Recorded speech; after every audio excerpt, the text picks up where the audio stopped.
షాబాద్ ఘటనపై తీవ్ర దిగ్భ్రాంతి వ్యక్తం చేశారు ప్రభుత్వ విప్ ఆది శ్రీనివాస్. ఘటనపై పూర్తి స్థాయి విచారణకు ఆదేశించామని, పోలీసుల నిర్లక్ష్యంపై కూడా చర్యలు తీసుకున్నామని తెలిపారు. ఎస్ఐని సస్పెండ్ చేసి సీఐకి నోటీసులు ఇచ్చామని తెలిపారు. అయితే షాబాద్ ఘటనను బీఆర్ఎస్ రాజకీయం చేస్తోందని ఆది శ్రీనివాస్ తీవ్ర విమర్శలు చేయగా, బాధితులకు అండగా నిలవాల్సిన సమయంలో ప్రతిపక్ష నేతలు బాధ్యతారహిత వ్యాఖ్యలు చేస్తున్నారంటూ కూడా మండిపడ్డారు. షాబాద్లో జరిగినటువంటి ఘటన దురదృష్టకరంగా ఓ సైకో ఆరుగురిని హత్య చేసినటువంటి అంశం అత్యంత విషాదకరమైనటువంటి అంశంగా మనసులను కలిచివేసినటువంటి సందర్భం. గౌరవ ముఖ్యమంత్రి గారు కూడా ఎంతో ఆవేదన చెంది ఈ సంఘటన పైన పూర్తి విచారణ జరపాలని చెప్పి గౌరవ ముఖ్యమంత్రి గారు డీజీపీ గారిని ఆదేశించినటువంటి అవసరం.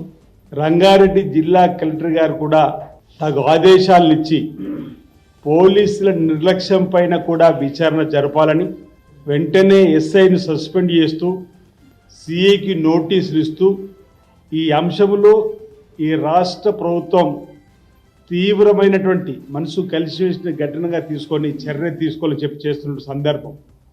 కానీ ఎందుకో ఇక్కడ ప్రతిపక్షం బీఆర్ఎస్ ఈ సంఘటనను చూసి మరి ఆనందం పొందుతున్నారా? ఈ సంఘటనకు గౌరవ ముఖ్యమంత్రి రేవంత్ రెడ్డి గారు లింకు కలిపి మాట్లాడే మాటలు ఎంత విడ్డూరంగా ఉన్నాయని చెప్పంటాం. ఓవైపు కేటీఆర్, ఓవైపు హరీష్ రావు, ఓవైపు జగదీష్ రెడ్డి, ఓవైపు ప్రవీణ్. ఏంటి ఈ మాటలు? కొంచెమైనా కూడా సిగ్గు, లజ్జ, ఇంకేమనాలో అర్థమైతే బాధ. ఈ ఘటనను కూడా ఈరోజు రాజకీయం చేసి మా ముఖ్యమంత్రి రేవంత్ రెడ్డి గారికి అంటబెట్టేటువంటి గజాడుకు జారిపోయిన వీళ్ళని చెప్పేటువంటి మాట. షాబాద్లో